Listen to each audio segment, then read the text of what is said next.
I'm Kathy, the Adult Services Librarian at the Waynesville Library, and today I would like to show you some tips and tricks in the kitchen that will save you time and money. These are things that I've learned over the years that have been really great little tips to help in the kitchen to make things go more smoothly and also to save you time. So let me just show you the first one, which is one of my favorite tricks that I learned from a local chef about how to make a vinaigrette from that little bit of jam that's left over in the bottom of the jam jar in the fridge. Today I have these cute little jam jars that I got at Christmas, and they have just about the right amount, but normally what you would have left in the bottom of your jar, you would need a couple of tablespoons. So I'm just going to go ahead and put that down into my shaker. Now if you don't have one of these shakers, it's okay. You can use a bowl about this size and a whisk. But this works really well for emulsifying, so if you don't have one of these, you might want to get one. It's a handy little thing to have in the kitchen. So it's a little bit of jam, a little bit of Dijon mustard, about 2 teaspoons. I'm getting to the bottom of the container here. So once you get about 2 teaspoons of Dijon in there, it's a great emulsifier. It will bring the dressing all together, so you definitely need Dijon. And then you're going to want some, about 2 tablespoons of vinegar. I use red wine, but you can use whatever you like. Balsamic works well, but I like this for dressing. I like this lighter one. And then about 1/4 cup of olive oil. I've already got it measured out here.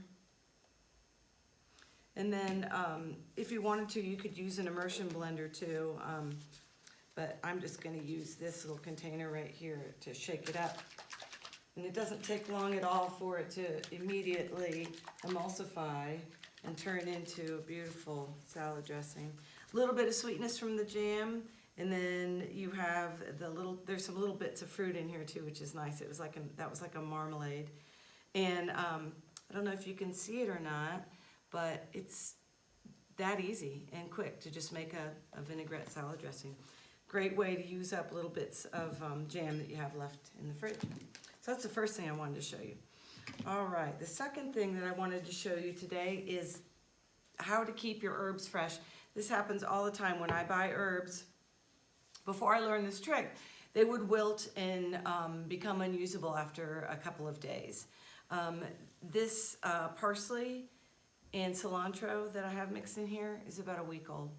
So you can just snip the bottoms a little bit when you get it home, kind of just cut them off even when you get it home from the grocery store.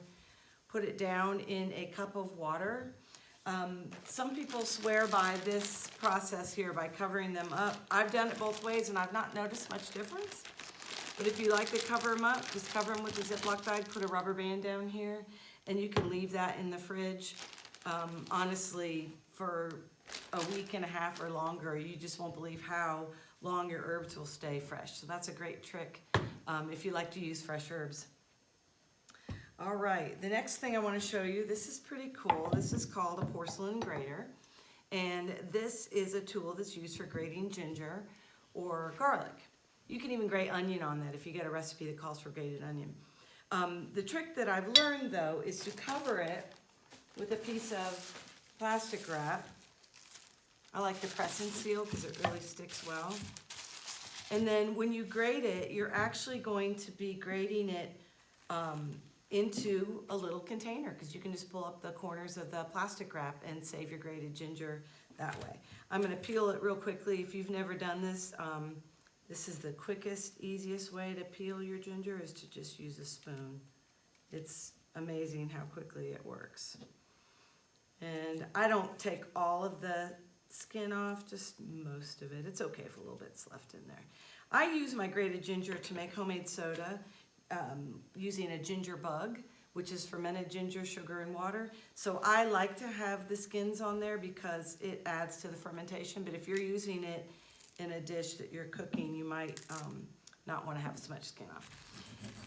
And then you just go ahead and you grate it on your porcelain grater, but because you've covered it in plastic wrap, there's no mess to clean up on the grater, which, you know, it's kind of hard to get all those little bits of ginger out of all of those little holes on there. As you can see, it's grating up this nice little pile of grated ginger. It saves all the juices too. So you get what you need. Let's say the recipe calls for 2 tablespoons of grated ginger. Then you just pull up your plastic wrap and you can add it to your dish this way,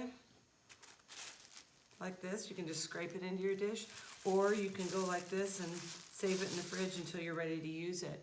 And then after you scraped it off, you can just throw that away, and this is clean, and you don't have another dish to worry about cleaning. So that's a handy little trick for grating ginger, garlic, or onion.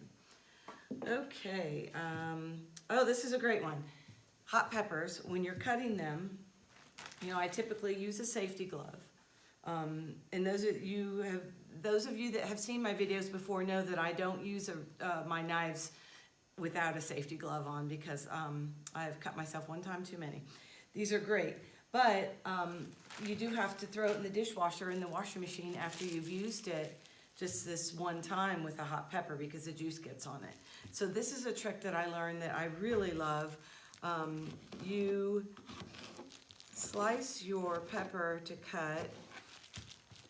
Use this hand with the glove on, with the plastic bag on it, to keep from getting the hot juices on your hand, because of course, as soon as you do this, your eye's gonna itch and you're gonna stick your finger in your eye and you're gonna regret it. I've done it a million times.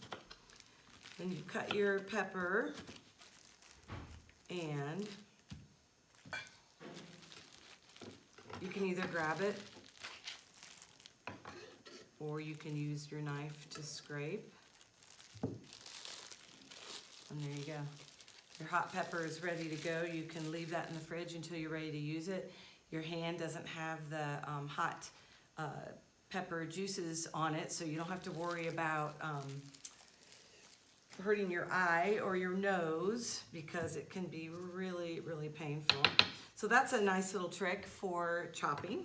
And the last thing I want to show you, and this is a great way to repurpose your plastic egg cartons. So at the end of the season, I made a whole bunch of pesto. And I'm sure that you know, if you're using pesto, that it doesn't require a lot for a recipe. Sometimes it's just a few tablespoons. And if you freeze it in a big jar, it's very hard to get out the amount that you need without thawing the whole thing. So this little trick is one that I use all the time, and I love it so much. You can just pop out as many as you need for your recipe. You can keep one that's just for pesto and one that's for tomato paste. Or you can do half and half. I usually fill it up half with tomato paste and half with pesto. And you can just keep reusing it. Stick this in the fridge, and when you're ready to use a tablespoon or 2 of pesto, you've got it ready to go. There's several other great tips and tricks that I'm not demoing today that are on the handout that's on the library's webpage. So check it out and see if you can find some tips and tricks that maybe you didn't know about that will make your life easier and save you time in the kitchen. If you have any questions at all, don't hesitate to email me, and thanks so much for watching. And check out these great books. The first one is the Martha Manual, How to Do Almost Everything. Home Hacks, which has one whole chapter on tips and tricks for the kitchen. And then Last Minute Kitchen Secrets by Joey Green. This is a great book to tell you how to fix some things in the kitchen that have gone wrong and how to substitute different ingredients. It's a great little book. So check them out.